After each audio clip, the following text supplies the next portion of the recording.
All right, let's jump right in. Today, we're going to tackle a huge topic that's all about science, hope, and, yeah, even politics. In vitro fertilization, or IVF.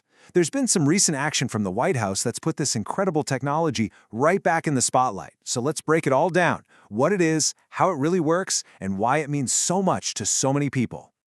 And right at the very heart of this whole story is the human side of it all. This quote from the new executive order, it just says it all, right? The goal is about helping people build the families they dream of. It's a really powerful reminder that behind all the complex science and the policy debates, this is all about a deeply, deeply personal journey. So what kicked this all off? Well, here it is. On February 18th, an executive order was signed specifically to try and expand access to IVF. A move like this immediately makes you ask a couple of big questions. What are the challenges people are actually facing with IVF, and what is this order really trying to do about them? Okay, so first up, let's dig into the White House order itself. We need to understand the why behind it all and get a handle on the specific problems it's trying to fix. And this is a big one. The order itself points to this staggering number. As many as 1 in 7 couples has trouble with infertility.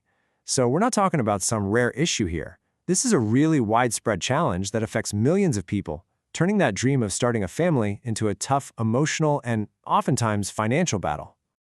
So this brings us to what the order is trying to do, and it really boils down to 2 main goals. First, to make sure people can actually access IVF treatment. And second, and this is a huge one, to figure out ways to bring down the massive cost. It's telling federal agencies to see how they can expand insurance coverage for government workers and to help states try and do the same for everybody else. It's a direct shot at the biggest hurdles so many hopeful parents are facing. Okay, so we've talked about the policy side of things, but all of that policy is built around one specific medical procedure.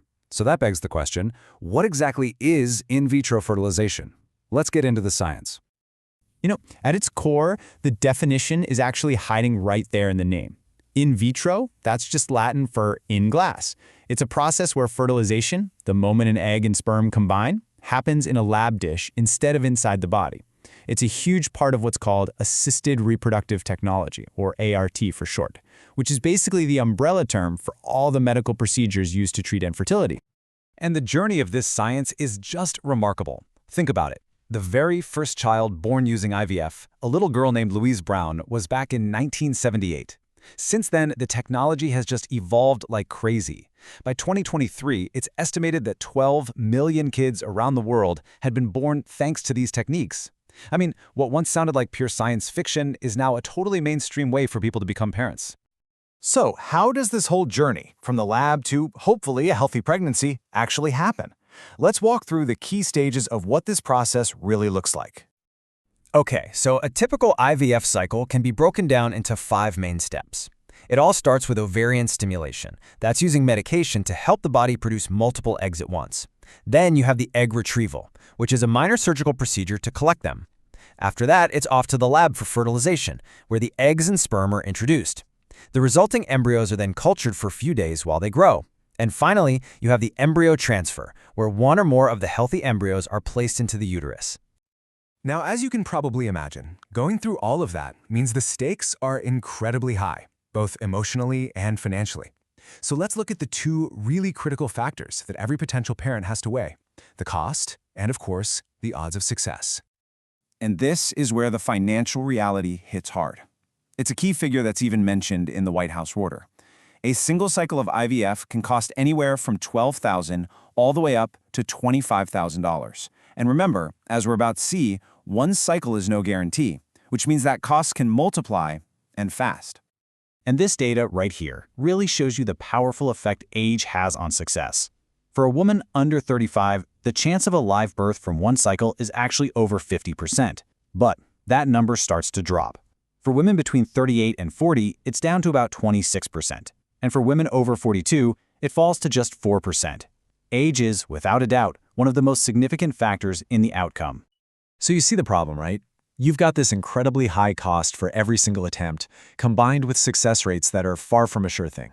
And that combination, that's the central challenge. It's the huge barrier that stops so many people from ever even starting treatment, and it's precisely the problem that this new executive order is trying to address. But the challenges with IVF aren't just about the money. This technology really opens up a much bigger and more complex conversation. One about ethics, who gets access, and really the very future of how we make families. I mean, when you have the ability to create life in a lab, it just raises these profound questions. Like, what do you do with unused embryos? Should donors be kept anonymous? What about the potential for things like gender selection or genetic screening? And maybe the biggest one, who gets to access this technology in the first place? These are just a few of the massive debates swirling around IVF.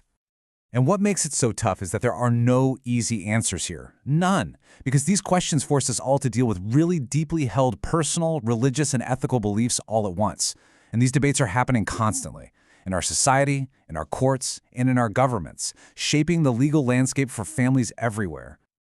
And that really brings us to the final thought to leave you with. As the science keeps racing forward, offering amazing new possibilities but also brand new dilemmas, we're left with this one fundamental question. Who gets to decide? Is it individuals? Doctors? Is it governments? Who gets the final say on how this powerful technology is used and who gets to use it? It's a question that really gets to the very core of the entire IVF conversation today. Thanks for joining us.